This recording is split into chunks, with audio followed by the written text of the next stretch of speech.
Hi, I'm Bubbie. I'd like to talk to you a little bit about friendship. I want to talk not about those superficial friends that we meet because we're maybe all carpooling together, our children are in the same sports club together. Not those type of friends. Not even the type of friends that you might see at synagogue or church or you might be in a class together. I'm talking about that friend that it clicks, where all of a sudden there's somebody out there who you get and they get you. That's rare. When that happens, fight for that friendship. Now, it doesn't mean when you have a friendship like that you guys are going to go through life smooth sailing and everything's going to be great. It's sort of like falling in love. There's going to be highs, there's going to be lows, and there's going to be times when you step on each other's toes, not on purpose, but because you're human. One person might say something with all good intentions and it might offend the other. It's like when a moose, you get your antlers locked, right? What's really important, we're in a throwaway society today. We get shoes, the heel goes down, we throw it away, we get a new pair of shoes. In my day, we used to take it to the shoemaker and get a new heel put on. In fact, I've taken shoes now to the shoemaker and they're like, just get a new shoe.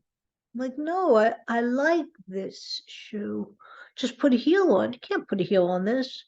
Put a heel on it, right? I'm begging this guy to repair my old worn out shoe because I like this shoe.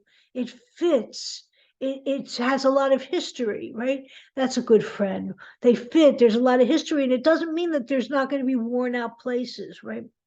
So when you do lock antlers, so to speak, go to your quarters, take a deep breath, and evaluate the situation. Evaluate, look at your part, look at their part. It's easy to look at their part. Look at your part, but then evaluate the whole friendship. Does this friendship serve you at this point in your life? Is it just ego that's stopping you from going back to your dear friend? Or is it fear because maybe it's been so long? Is it something other than love that's stopping you from going back? Maybe the person really wasn't good for you. Maybe being with this person put you in dangerous situations. Maybe that person brought you down. Maybe that person put you down. And finally, now that you're like in the release of the antlers and in your separate corner, you can see that friendships have to be evaluated. So what do you do when you reach to the end of that evaluation and it says, I want this person in my life? How do you get that person back? What do you do when you get to the end of that evaluation? It says, I don't want that person in my life. Both things require a phone call when it's a serious personal friend. Both things require a phone call. So let's say I don't want this person in my life anymore. Call them up. This is a hard phone call for me to make. I love you. And we've had a lot of history. And I think we might have outgrown each other in different directions. And life is circular, and we might come back to meet each other again in a few years. But for right now, I just want to thank you for all the time that we had, for all the memories that we shared, for all the good times. Let's say you want this person back in your life, and there's that ego thing. Call them up and say, hey, listen, we need to talk because you're important to me. And I don't want to go into this life and beyond it, just not having you in it. You're my bestie. You're one of my besties. I click with you right now. We locked heads. Can we talk about it and see, how you feel? Maybe you don't want to move forward, and that's okay. I'll respect that. But if you do, I'd love to. Right? It's putting yourself out there, and they might have done some reevaluating and said no, or they might be so glad that you called in because they didn't know how to do it. So this goes for even if it's a family member, let's say it's a cousin or a child or a brother or a sister, reevaluate it. Does that relationship serve you? Do they put you down or build you up? You don't want to ever hang with people, even if they're family members, who put you down. Do they put you down, or do they build you up?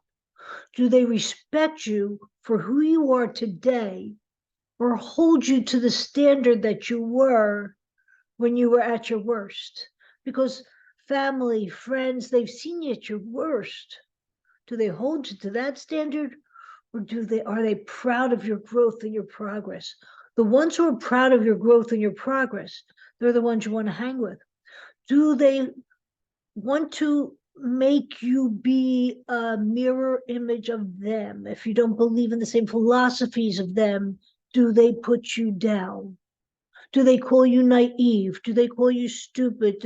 I can't believe how you're thinking? Or do they say things like, it's interesting. I read different places. I watch different news sources. I see it different, but I hear where you're coming from, and I see why, and that's important. And I love you.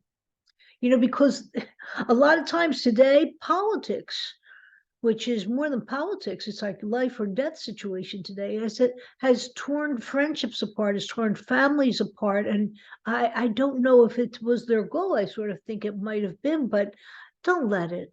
Because if I convinced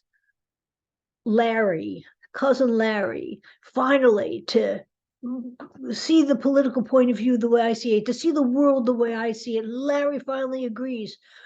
I take a deep breath and I sigh. Did I change anything? No, not at all. I changed Larry maybe for a half a second, but really, if Larry came around to my side so easy, like he probably was almost already there. Fighting with your friends or your families over these issues isn't going to change the issues. It's just going to change your relationship.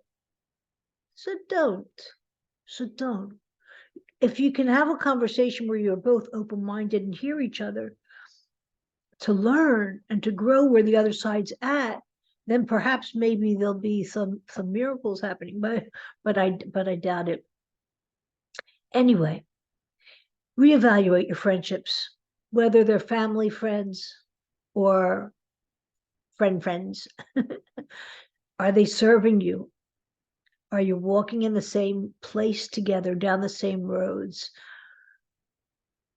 You're moving on, you're growing together, or you're growing apart. And make some decisions with your life.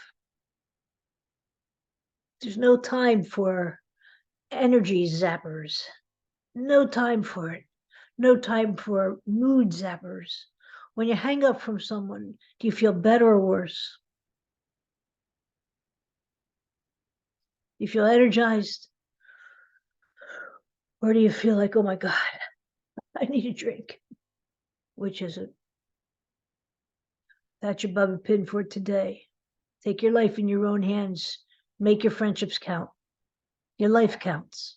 If you like this, give it a thumbs up, share with your friends, and I'll catch you tomorrow in another Bubbie Pin.